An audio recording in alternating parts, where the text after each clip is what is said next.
Let me recap what I just heard. Michael Smirkanish just actually introduced a very interesting notion.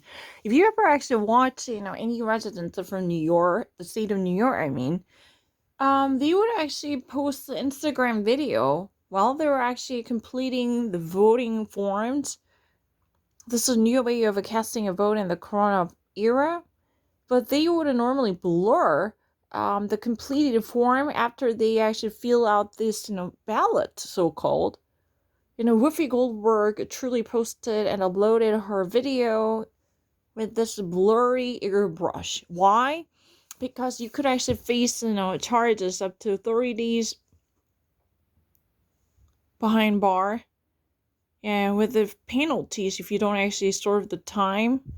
And when that would be, just a couple of weeks, but you have to actually, definitely be necessary if you actually violate this voting or election law. In the state of New York, if you ever actually waiver or if you ever brandish your completed ballot after filling all out, then this could actually make you guilty as a hell for misdemeanor. You could be charged with a misdemeanor, serving up to several days behind the bars, or even it can cough up in several amount of penalties or fines because you just violated the law. And this would actually be applied to different states like Tennessee and the Texas and South Carolina and South Dakota and more. And that was really what happened when Justin Timberlake posted his own selfie. He immediately removed it from his Instagram. So he was, conclusively, he was not actually punished. He actually evaded any actual prosecution. And the Memphis prosecutorial office said that they had no resources and reason to pursue this type of case actively, so the office dropped the charges. So it was never been opened up. This type of accusation was already claimed. However, he was not seriously taken as a criminal. No prosecution or no case was ever been opened seriously by Memphis authority in Tennessee, in the state of Tennessee. Because, Justin Timberlake briefly uploaded a selfie which truly reflected his full version of a ballot. The actual content of a ballot was completed, and this type of audacious transparency could not be tolerated because that could be seen as a breach of election law. So you should actually remain very quiet and taciturn. If you ever wanted to encourage more people to come out and vote, just like, the Reese Witherspoon, who just actually posted her selfie to give a pep talk for the potential voters, right? These are really the ideas. Many more celebrities are actually banging on the door, using their star power to encourage people to cast their precious ballots. Please vote and please vote, right? However, there will be a restriction on the way it should be handled or conducted. Otherwise, you could have faced misdemeanor charges. That means you could even actually be prosecuted. That's what has been said. But eventually, Justin Timberlake was not indicted and even prosecuted because there was no cause accepted or recognized by the Tennessee state authority. Because, the actual election officers in Memphis, Tennessee refused to bring the case to the prosecutorial power, like the district attorney. That was what has been just mentioned. They claimed they had no authorities and no resources to pursue the case, not really legal authorities, but fiscal authorities to take up the case. So it was just like, giving a leeway to Justin Timberlake, I think. But he actually indeed made his selfie in a very offensive way, not technically in accordance with the law expected from the Federal Election Commission, the FEC, But however, he just deleted it immediately. Ever since the following from the controversy, he removed the content immediately from his Instagram account and Twitter account. Nothing could be seen. That was what just had been mentioned. But this year, there are many celebrities coming out. Whoopi Goldberg, she posted an Instagram video, but she never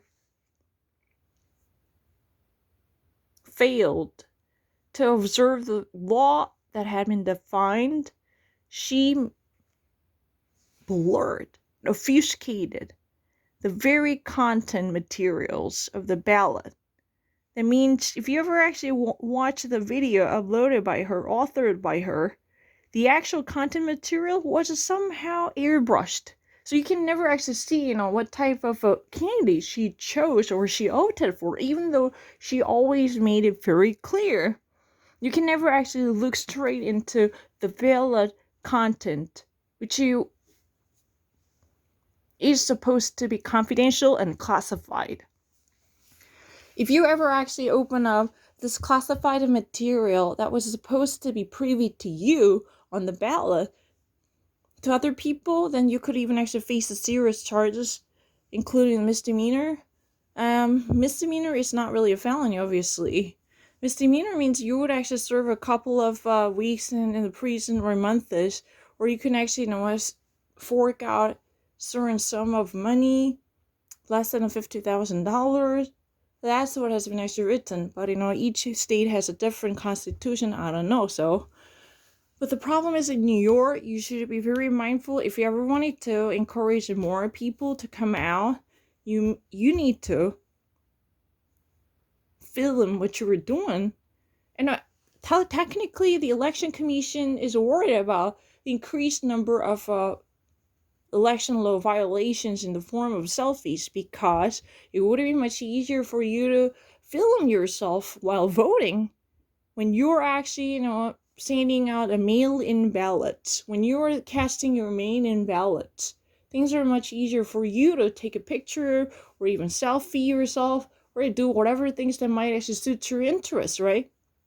So the FEC, the Federal Election Commission, including the state election centers, they're all worried about the increased number of people who might be on the verge of breaching the election law. If they fail to delete or blur or obfuscate or obliterate the classified material, then they could even actually be brought to justice if necessary.